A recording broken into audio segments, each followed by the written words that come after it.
Good afternoon, everyone. My name is Sonam Tandon, and on behalf of Google Mindfulness and Buddhist at Google Groups, I would like to welcome our two guests, Khenpo Tsultrim Lodro and Professor David Presti, to Google today.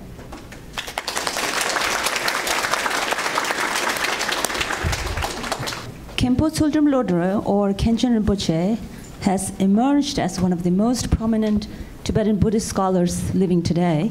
He oversees the education of about 40,000 monks, nuns, and lay students at Larungar in eastern Tibet, which is perhaps the largest monastic community in the world. What I found fascinating was that more than half of those who come to study there are female Buddhist practitioners. Khenchen Rinpoche has also worked tirelessly to preserve Tibetan culture. He has started libraries and built schools. Khenpo is also a widely published author.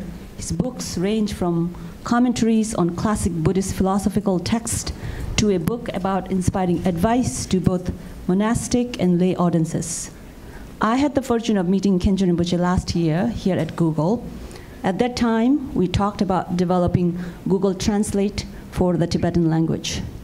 I have a day job in finance, but I also moonlight as the unofficial in-house Tibetan translator whenever necessary.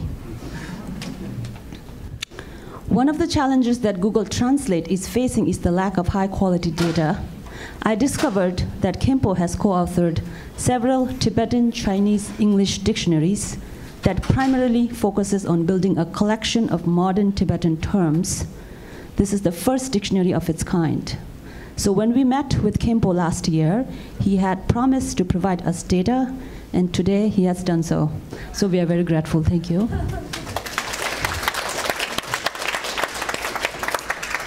He is also well known for his compassion towards animals. He is a dominant ethical voice among the Buddhist religious teachers when it comes to promoting vegetarianism. He advocates a vegetarian diet and puts great effort into life-saving and the life release of animals procured to be killed. He sponsors annual summer life releases to save vast number of lives. Khenchen Rinpoche has rescued more than 100 million lives so far, and for that work, he is sometimes known as the Life Release Khenpo. Based on Buddhist values and ethical principles, he is establishing a vegetarianism movement, animal rights movement, which is extraordinary for someone from Tibet, where meat has historically been a main staple of the diet. Professor David Presti is a neurobiologist, psychologist, and cognitive scientist at the University of California, Berkeley, where he has taught since 1991. Between 1990 and 2000, he has worked as a clinical psychologist in the treatment of addiction and of post-traumatic stress disorder at the Department of Veterans Affairs Medical Center in San Francisco. He holds doctorates in molecular biology, biophysics, and clinical psychology. Since 2004, he has been teaching neuroscience to the Tibetan monks and nuns in India, part of a dialogue between science and religion initiated by the Dalai Lama. Professor Presti's expertise include human neurobiology and neurochemistry, the effects of drugs on the brain and the mind, the treatment of addiction, and the scientific study of mind and consciousness. Khenchen Rinpoche has for a long time had a great interest in modern science, including physics, biology, and neuroscience. In our world, there is often a divide between science and religion or spirituality, but rather than distancing himself from science, Khenchen Rinpoche has immersed himself in the study of science and often draws on science to help elucidate important Buddhist concepts, at times breathing new life into ancient Buddhist concepts. However, Khenchen Rinpoche also seems to be very well aware of the fact that science still has not understood everything, and in fact may still have some catching up to do with Buddhist science. So today we have to have a fruitful dialogue between these two great minds on the topic of Buddhism and science, and where this conversation between Buddhists and scientists is going, and what needs to be done in order to move this conversation forward. So without further ado, please welcome Khenpo Tsultrim Lodro and Professor David Presti.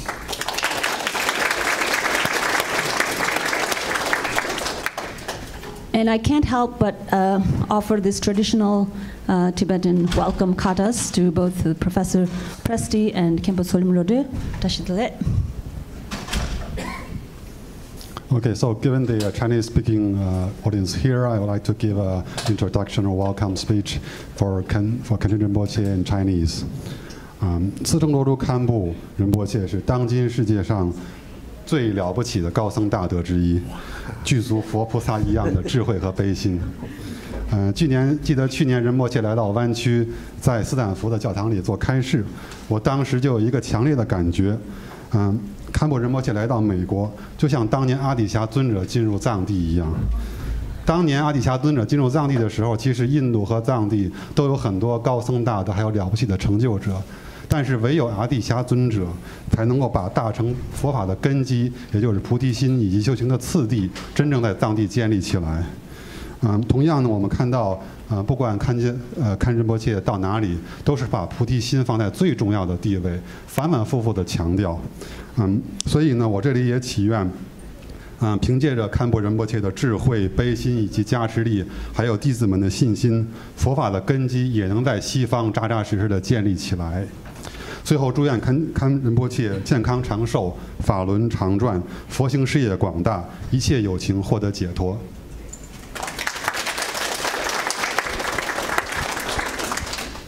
Tini tsari bani ya bozu chele ba tini tang nyambo tuni asa nangchu tang tini tsari ka parla tini ga kabdashi ya tini korpo shong rape gabo shong song. Khenpo is very happy to have this chance to engage in a dialogue with such a expert scientist as yourself.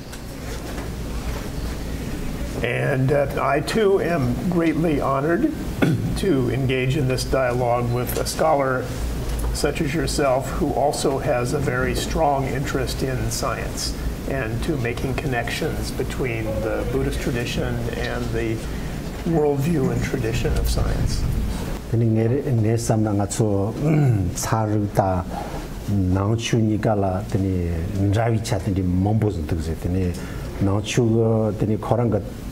yang jimjik chik kando char ka korang ga jimjik sala jimjik sa tere korang ni ka jimjik sa te mata du ta ina jimjik shil ka teni tabshi da teni korang ga sadon da te so tamje pon rasa pe mombo du te indi teni nga so mi mombos ka teni chargla nga so gaboshi ke I'm of the view that there are many points of contact between Buddhism and science, even though they have their own respective topics or fields of research. There is much commonality between the two, for example, in terms of the methods they go about researching their respective topics of research and the principles that underpin the way they go about the research.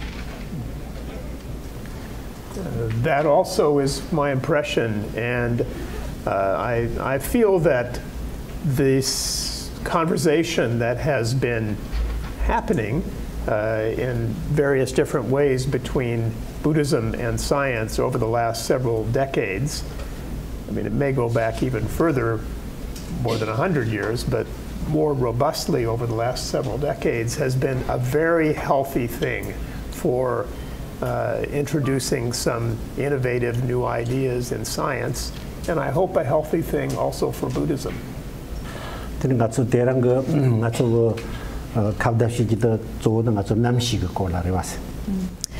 Is the main topic of our conversation today that of consciousness? Is it? Yeah. Could it be? I hope so.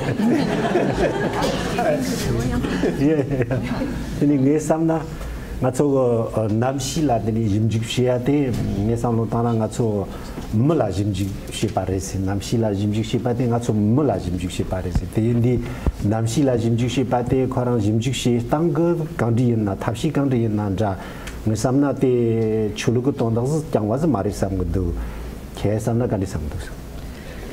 Khenpo is of the opinion that research into consciousness is research into humans, and whatever method we use to conduct this research, it is research that is not solely relevant to religious realms, but has a relevance beyond this.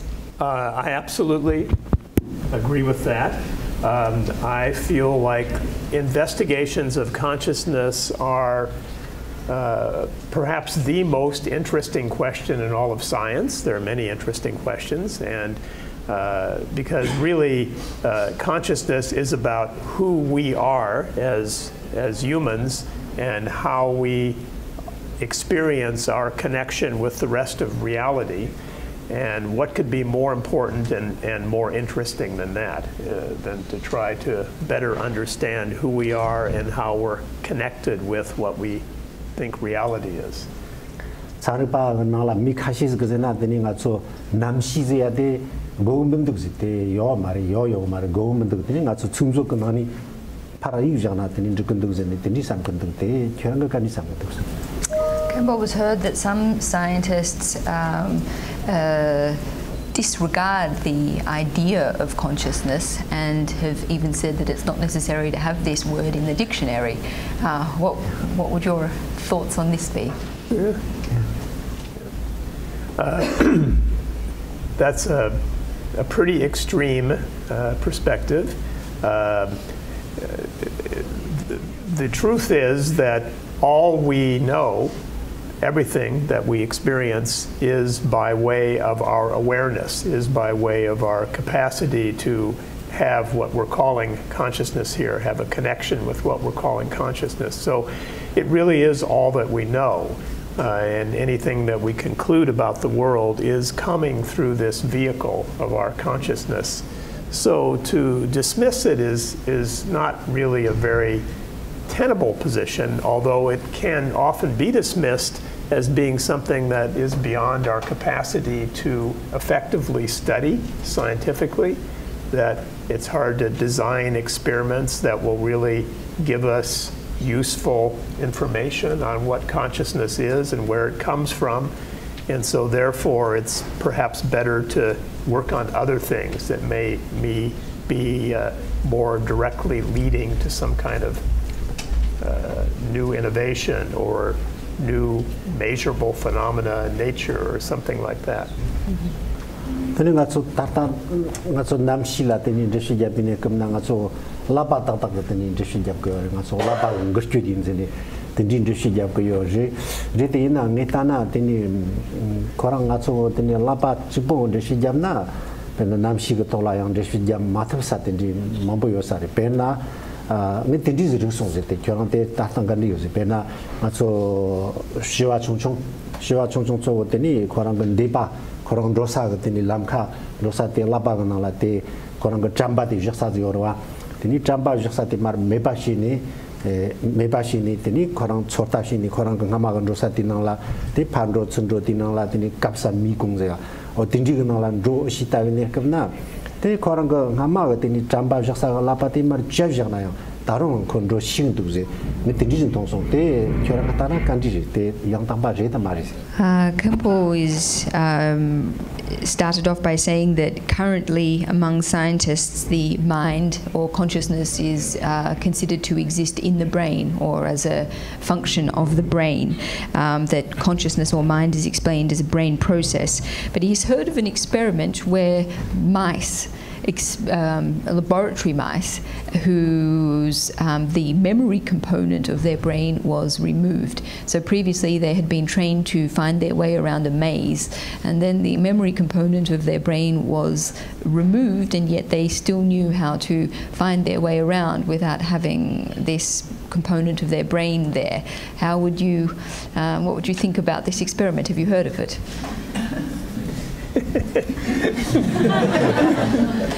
Yeah, I would have, no, I don't know that experiment particularly, specifically. I know that there are experiments of that nature that suggest that whatever, if memory is in the brain, which is the conventional viewpoint in contemporary neuroscience, then it's going to be distributed in a way that it makes it very difficult to selectively remove some part of the brain or inactivate some part of the brain and be assured that you have erased every aspect of that memory. So it could be that that specific experiment may be addressable in that way.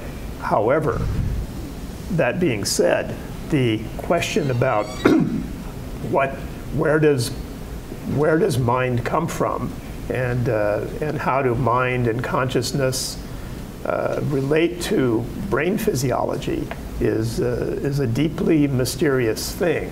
And although no one would argue that the brain is necessary, as the brain in our body and our nervous system and all of this is necessary for our experience of awareness as we understand it, it may not be the only way that that awareness can be maintained or be manifest in some way. That there may be aspects of what we're calling mind and consciousness that go beyond the body in ways that contemporary neuroscience has not even begun to address. And this is a very interesting area for future, and hopefully present and future discussion. Ngaso lapa ko tadi desi jamna pena nyangji ta dengar ni pola ina tadi nyangji ki ne kata tadi korang la dengar yung ini kemikala lapa ko tadi olok no tempo te percindawa ko seri ina ngaso nyam yung ko toning ti nyangji ta dengar ni nyangji na la dengar te dengar ko soran da te yona chok rete ina ngaso dengar ta tadi nyangji ni 카가 수수는도 딘디나 딘디가 같은 레시 잡나요 때도 레시 때도 rak반도 딘디진도 사르 기타나 간디도. So, for example, with the experiences of suffering and compassion, scientists explain these as operating as the same kind of electrocurrent in the mind. And even though you could say that maybe compassion and suffering as feelings have maybe some similarities, in actual fact we understand them to be very different. So do you think that there would be another way of going about explaining this or researching this? Well, from the perspective of contemporary neuroscience,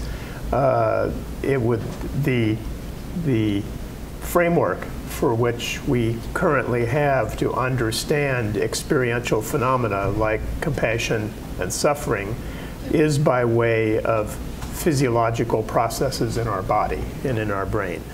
And so that the paradigm that's used in contemporary science is just to keep pushing that as far as we can go.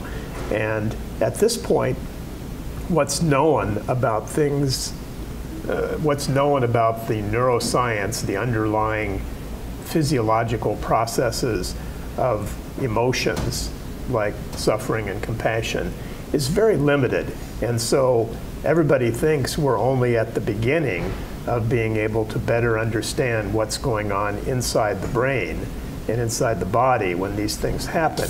And those directions should certainly be pursued. What would also be interesting is whether you have other ideas about ways that could be investigated using the methods of science. And by the methods of science, I simply mean asking questions and looking for answers and trying to make sense of observations and looking for patterns, not being stuck in one particular theoretical way of describing something. Whether you have other ideas about how one might usefully investigate things like compassion and suffering, that might be helpful. Ngarang samlo tang baina tarta chang ke tashi shilu ti karte yaji masona pe kambo sari samgo ti goni jimju shi gona pachi jimju shilu yo samare samodos yaji sona ta kozo laser ta so pe yaji sona shishina yukiri. Khenpo feels that if the current methods that are used to investigate emotions like suffering and compassion and not improved significantly, then it is quite difficult, it will be quite difficult for us to make advancements into this kind of research. However, if these methods were improved significantly, then it may be possible to. Yeah. I would agree with that.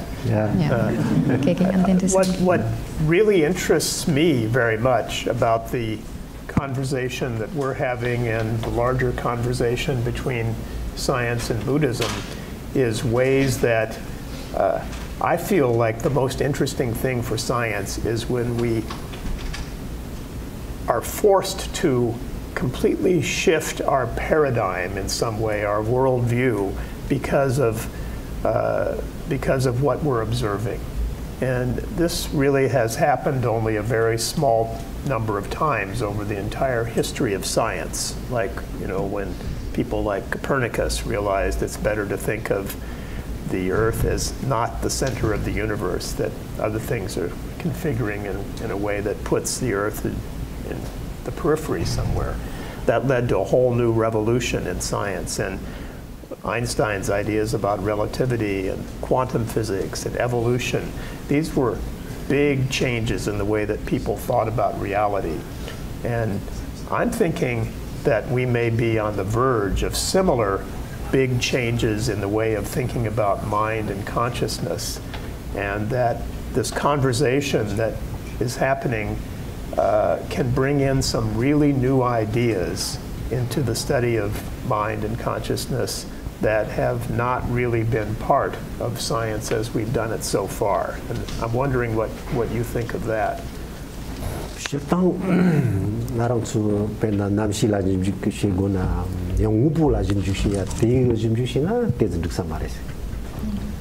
Khenpo feels that in order to contribute, if we're talking about contributing new ideas and new methods to a new paradigm shift in this way, that the ways we go about currently researching matter are probably not sufficient.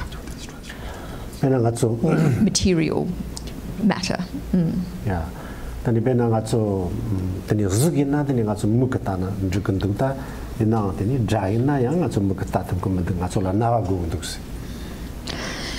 So, for example, if we are talking about images or visual information, we can see this with our eyes. However, sounds are not something we can see with our eyes. We need our ears to perceive these.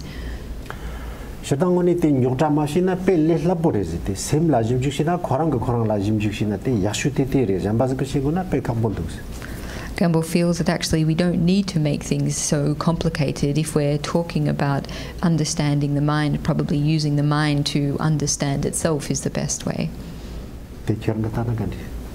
What would you say about this? I think that sounds pretty reasonable. The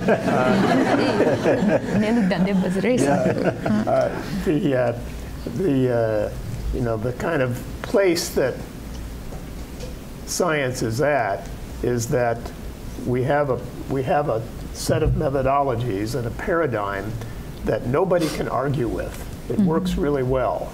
Even Khenpos have iPhones. It's like everybody has a smartphone, everybody has a computer. These things came from the way that we study matter and understand matter.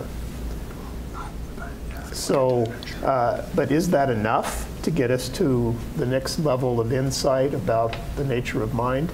I don't think so. And it'll only be part of the picture. And some of the ideas that you bring from your tradition and history, I think, will be very valuable for taking us to the next step.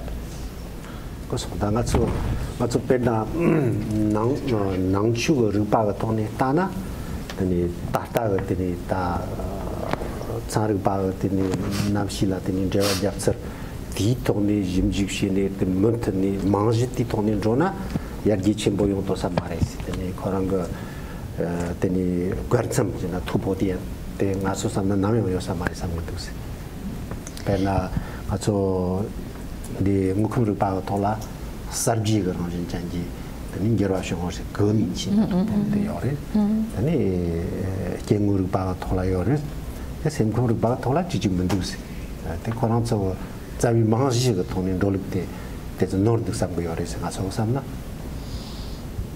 Khenpo feels that the current methods that are used for researching the mind, if the idea is to proceed on this foundation and keep going with these kind of methods to research the mind, we're never going to get to a point where we have a paradigm breakthrough. So the paradigm breakthroughs that have been seen in biology or they've been seen in physics, that in terms of understanding the mind, say in psychology, that using the current methods are just not going to produce any kind of breakthrough.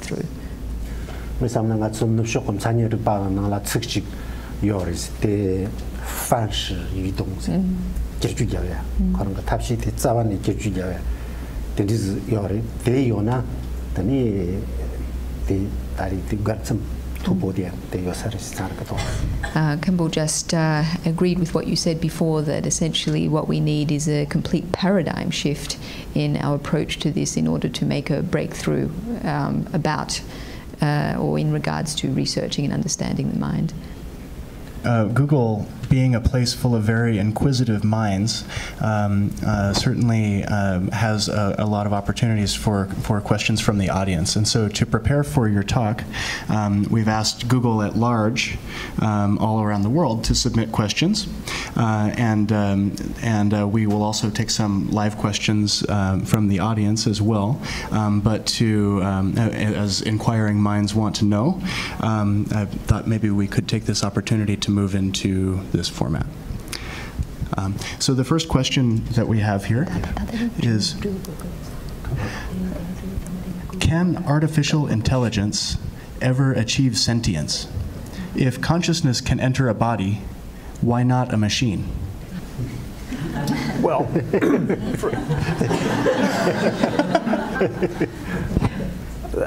for me, that's an easy question to answer because it's an empirical question for the future, at least to start the answer.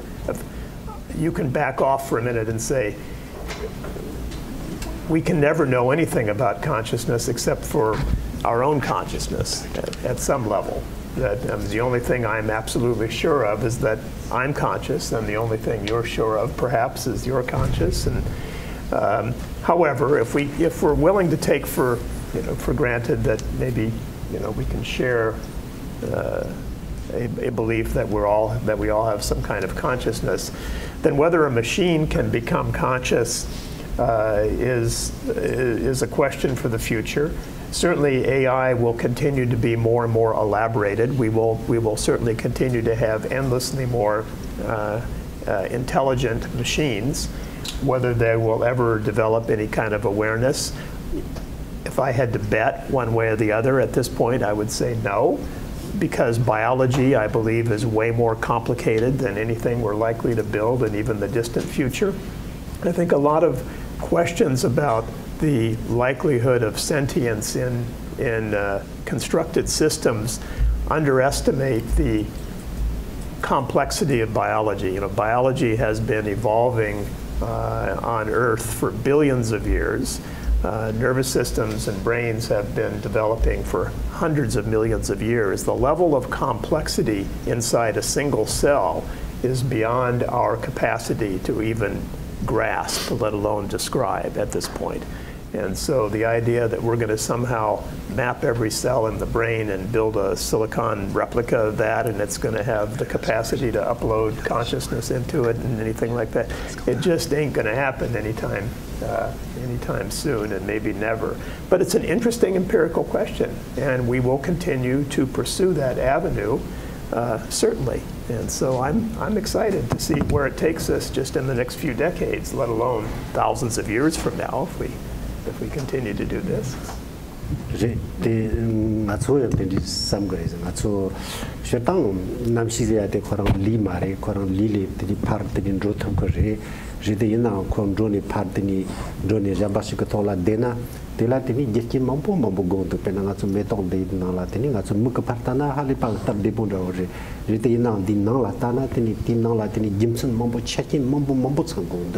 Tena ngarang girdung tini sambadawo tini samgado le la bozuk tina la yong thap samares tini karte yong thapna maung bana chikshi na tarung nga chu chu samlo ta jamba chi ba de kang jina maung bana nga chu pen mi lipo ta drawa tinji chi zo thapsona tani mi jamba pen ngarang namshi tindina lan ro yin zeni tinji shine khorang tini gom jamne tini gom ni pala tendin rona chikshi na ro thap gores tema to ba jamba ta ta computer de sona la ro thap samares Khenpo also feels that this would probably be quite unlikely at the moment, or unlikely in the future, given that even though Buddhism regards the consciousness as something that is beyond the body, nevertheless, for it to exist on the base of another thing, such as for it to exist on the base of a human body or anything, for example, a flower, there are many infinitely complex conditions that would need to be in place for this to happen. However, one possibility he could imagine in the future is if a sufficiently sophisticated device were designed that could hook up a person to a computer, and through a process of meditation, a person were able to transfer their consciousness to the machine. I like that. I was looking forward to your answer. And Rinpoche has demonstrated his prescience for the next question. Similarly, has to do with the transference of consciousness or mind stream, not necessarily from human to machine, but the question is science doing anything at this point to understand the possibility of the mind stream coming into this life from a previous life, or incarnating from this life into the next life after death? Is anything happening in the scientific community to understand this question? And what is the understanding of this question from the Buddhist standpoint? Within the scientific community, a little is being done, but very little. There are a small number of researchers around the world that are interested in trying to empirically document stories that small children spontaneously tell of detailed information of someone else's life. And some of those stories are very well documented and really check out to the extent that they can be investigated. There have been some very prominent researchers historically. Ian Stevenson, a professor at the University of Virginia, now deceased, and his protege, and now the leader of the research there in this area, Jim Tucker. So there is an attempt to really do good science around this, but it's a very small number of people, and it's mostly not known about. And to the extent that people have heard about it, they really don't know what to think of it. And primarily because we have no way to explain it. We have no way to account for this in our current biophysical understanding of the body and the mind and all of this. And I think this is one of the most interesting areas to pursue for the future, to look for things like this that we can't explain.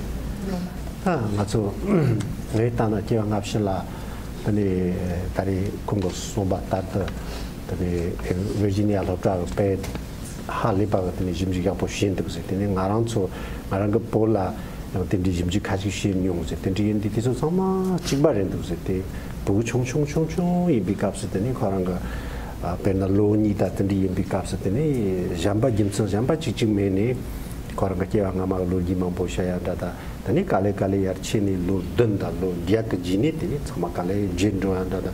Tosun Zambalanga, Matsama, Kianga, some Chibar in those. The Chibariona, the Nitina Langonitoni, Chunit, and is those mato. They got this chicken shosha baina, Koranga Zenti di la baina, the Zambalan Samachibar in Romare, the Nalangonit on the Koranga Chunit, the Dembazan Dusi, the Na Tarindi Steven Korang. Shibine kamna koranga tsakachu shanduze koranga zena koranga matsisti latini yihantina gyopa chishuda tene zorji ke saru pala koranga shikin temato ate zene shanduze 대응군의 링에 상로타나 저 식당 자리바 저위나 식당 도즘시네 그도보시네 짐죽시나 데디시나 데 야포제 제다 가시 돌아 상로티즈 상로 장드르즈고나 상로 페테즈 갑시고사리스. Khenpo has also paid attention to the research that's being done at UVA and in Tibet, has himself conducted research into past and future lives. And what he found through his research was exactly the same as that which has been found in other research that has been undertaken. So, for example, young children of 2 years of age being able to tell stories of their past lives without any other prompting, and these recollections would endure to a period of when they were 8 or 9 years of age, and then slowly they would forget these things. And Khenpo says that this is the same all over the world, that this is how people recollect their past lives all over the world. They remember them when they're young, then they gradually forget the details, and the fact that this is observable and in many cases all over the world indicates that this is in fact a true phenomenon. It's a real phenomenon and it should be taken seriously. Khenpo notes that Professor Stevenson, that before he died, he said that one of his greatest regrets was that his research had not made an influence on mainstream science. Khenpo thinks that in general the very strict, rigorous approach that science takes to its research is good, it's appropriate, but there are some areas in which it could really do well to open its mind a little. I agree completely. I have a question mostly for David about cognitive scientists and neuroscientists who comment on this question in the public. A lot of them are telling us very forcefully and repeatedly that there is definitely no such thing as free will, and there's certainly no such thing as consciousness. My question for you is, how pervasive is this line of thinking among cognitive scientists? Please tell me they don't all think this. I can assure you they don't all think that way, and I think it in part boils down to the difficulty with trying to design good experimental strategies to address these questions. You know, something like free will very quickly spirals into a convoluted morass of being hard to kind of know how to grasp this. Consciousness, I believe, is much more tenable, and I also believe that these are the kinds of things that motivate us to look for phenomena which are clearly relevant to things like consciousness, but that are currently outside of the explanatory framework. The previous thing that we just talked about in the sense of past life memories being an example of that. Because if that were to be better studied empirically, it would force us to expand the way we're trying to explain things, and it truly would be a paradigm-shifting expansion of our understanding of reality, if that gets at what you're saying. I thank you also for coming, and I have a two-part question. The first, mostly for David again. The first is, you alluded to some research that suggests, possibility of consciousness not originating from outside the brain, but possibly having some existence outside the brain. And I was wondering if you could indicate what research if I understood that correctly, what research you were alluding to there. And the second part is research that I don't know too much about this, but I've heard of research like Dr. Rupert Sheldrake's morphic resonance, which I'm aware has been roundly discredited, but I've not found really solid discreditation. So I was wondering what you thought of that, if you're aware of that as well. Yeah, well, first of all, I think those are excellent questions and comments, and it's important to appreciate that what we know from contemporary physical science and neuroscience is that our bodies and our brains and our nervous system are certainly necessary for our capacity to function in the world, including to be consciously aware.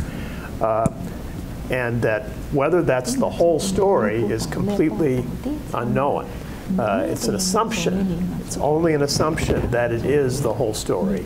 And it's very much analogous to, the old image of, well, if all you have is a television and you're watching what's on the TV, then you just assume that it's all coming from that box. And of course, that's not even, of course the box is necessary for the construction of those images, but everything is coming from somewhere else. And there's no way we can say that that's not the case with us, that we're not simply some kind of receivers that are connected up with a larger matrix of interconnectivity that we don't have any capacity to investigate at this point. You can't, that hypothesis is consistent with everything we can say from our science. And so to entertain that as a working hypothesis is not at all unreasonable. In fact, it's very reasonable.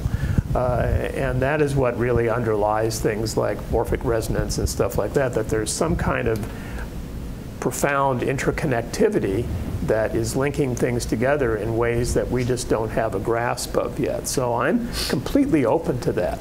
So at that point then, you want to say, okay, what kinds of empirical data can you find in support of that? And the past life stream stuff is certainly one aspect of that. If there's some way that information about one's being can get communicated after they die, then that suggests that something is going on that's beyond the body.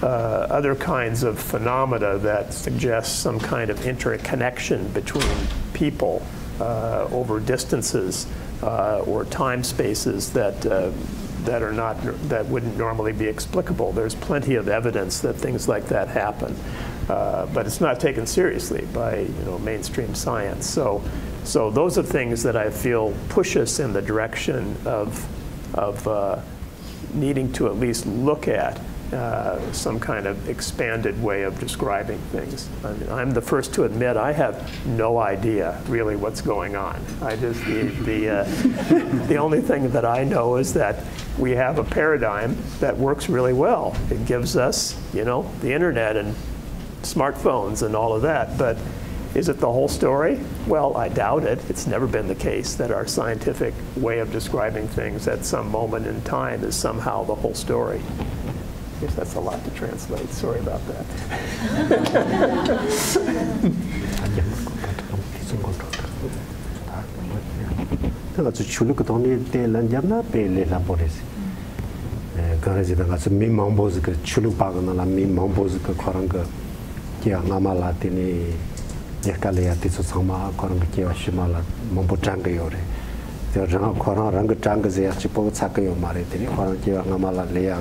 lekata su mambozu te koranga denhom shita kore te di namshi le depi lile depi te namshi ge ni pata su chu na la te hale pa mambondus ta yena te nga so chu na la yupi ko ati so te ni tsar pa ga tapshi da po shini jimji shiguna ta ti tsar pa ga ta denhom shiguna te ka po yo sare ma to shetan chu na la te mambore korang so la te di nyamnyum mi so la mamboyores. In terms of, particularly in relation to past and future lives, within the realm of Buddhism, there is a great amount of evidence concerning this. So not just only the recollections and memories of people, but also in many cases people are able to prove they've got physical evidence of actions and activities that they have conducted in previous lives too. So from a Buddhist point of view, from a religious point of view, there is a lot of evidence. However, this is something that remains very difficult for science to research seriously using its current methods.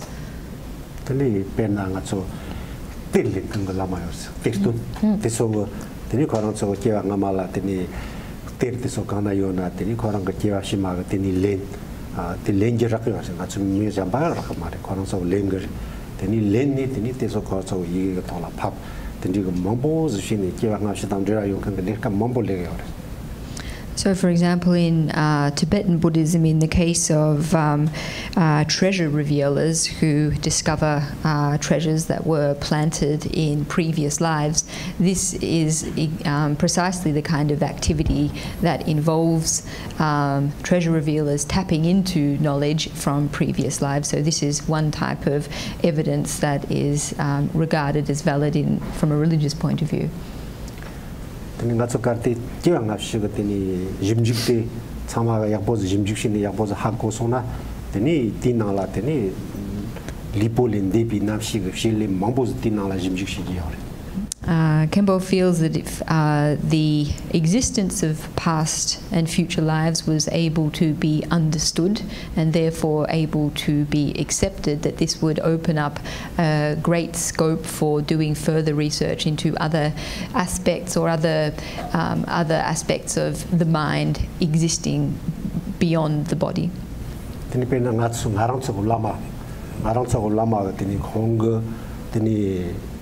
Chakanani tini tetin dilengres tini koranga yom cho nani tini terlengre tena chama mi mambo ni kan thongres tini terlen sabi jini tinane khashina tinala tini show yore show tola tini dai tena fu ha ta poten yore tini ngarang gum kan thongnyos tini tela tenne tini khocho yige mambo chom go yore to sama chewa ngapshi gum jewa ta lipo lindi pi namshi gu shile ta ta rese muni. For example, in terms of treasure revealing, Khenpo has seen with his own eyes, and not just himself, but many have seen with their own eyes. For example, Khenpo's own teacher actually go about revealing treasures, so recovering treasures from lakes and from other places as well, taking out vessels or items and opening them and finding within them pieces of paper on which symbols were written. And this kind of action is very much one that is based on a consciousness that transcends the body and connects past lifetimes to the present lifetime. So Khenpo feels that this is something, if properly investigated, would yield a lot of useful information. Tani changmala nga cho laba chikbo nde shi jabna pe gotokbo rezi te nde shi jab taksa mare cherezina taro nga cho laba khwana chi ha ko yo marezi te magona tini nga cho di laba tela tini yo janzela namshi la nde shi jabna ta tele kyang ko re samdo. Khenpo feels that a research methodology that relies primarily on researching the brain to understand consciousness is an extremely narrow and limited approach from the point of view that we still don't understand the brain. So if we're using an organ that we don't yet fully understand to understand this kind of thing, then it seems from the outset that it's quite limited.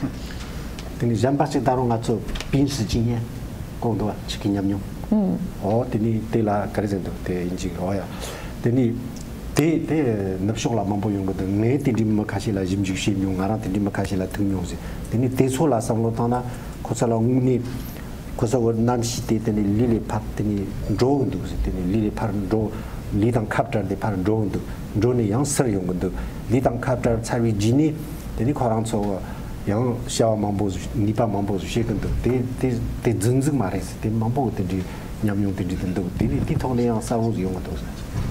Another example is near-death experiences, which is something that Khenpo has also done a bit of research into as well, where people who have such an experience, their consciousness leaves their body for a period of time, and during the period that it has left the body does various things and is effective in various ways.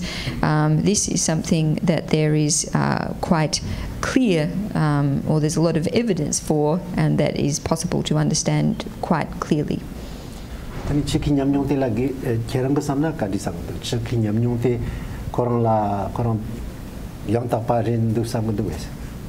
you think, what's your opinion about near-death experience? Do you think it is something that's true?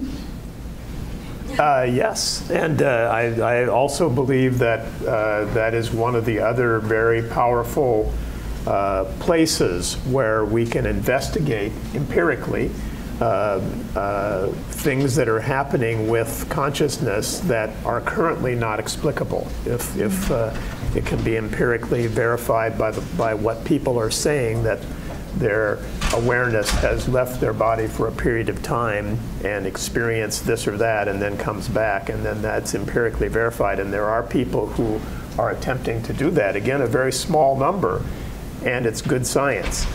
It's just so hard to do these kinds of projects because scientists like to set up things that they can reproduce in some nice, neat way in a laboratory.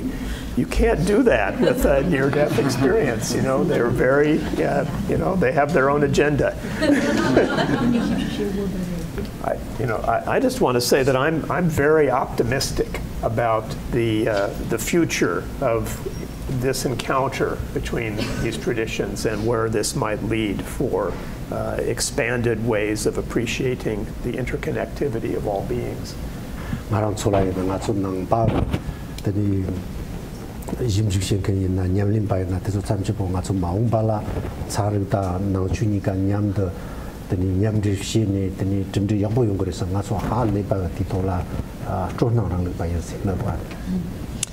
Khenpo also feels that for the future collaboration between Buddhist researchers and practitioners, in terms of collaborations between them and scientists, he also feels extremely optimistic about the potential here.